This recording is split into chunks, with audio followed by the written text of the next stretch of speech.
नमस्कार मंडळी. आज विनू रत्नागिरीत जात होता दुकानाचं थोडंफार सामान आणायला, म्हणजे बिस्किट पुडे वगैरे थोडे संपले होते ना, ते आणायला जाणार होता. तर म्हटलं मी पण येते, म्हणजे तुला मदत होईल, मी जरा खाऊन पिऊन येईन आणि जरा फिरून पण येईन. म्हणून म्हटलं मी पण येते तुझ्यासोबत. मग तो आधी कसा काय रेडी झाला मला घेऊन जायला. नशीब आधी, नाही तर कधी घेऊन जात नाही. ओरडत तेवढा बसेल कशाला.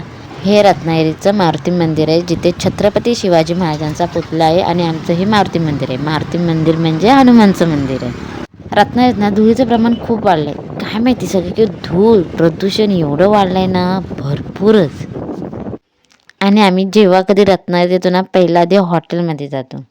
हे गणेश हॉटेल आहे, जे स्टँडच्या समोरच आहे. आणि तिथे आम्ही पहिला नाश्ता करायला गेलेलो. हे आमचं रत्नागिरीचं बस स्टँड आहे, जे त्याच्या समोरच गणेश हॉटेल आहे. आणि आम्ही कधी रत्नागिरीमध्ये आलो ना, तर नाश्ता करायला गणेश हॉटेल, प्रभा, भिडे, नाहीतर मारुती मंदिरात गोपाळ हॉटेल आहे, तिथे जातो. आणि हे गणेश हॉटेलवाल्याने ना भिंतीवरती मस्त लिहिलं होतं, भारी वाटत होतं ते लिहिलेलं. ते वाचत बसले होते आणि मग मी ऑर्डर केली. विनूने कुर्मापुरी केली आणि मी साबुदाणा वडा केला, कारण आज गुरुवार म्हणून उपवास माझा. मग साबुदाणा ऑर्डर केला आणि मग ऑर्डरची वेट करत होतो.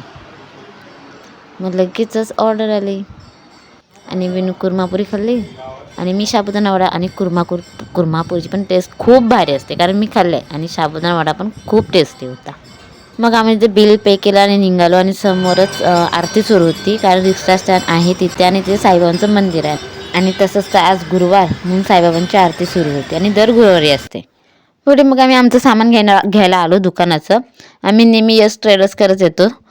हे होलसेल दुकान आहे आणि आम्ही इथेच येतो. इथे सगळे मसाले, कोलगेट, सगळ्या घरगुती वस्तू भेटतात, साबण सहित. आम्ही इथेच न्यायला येतो.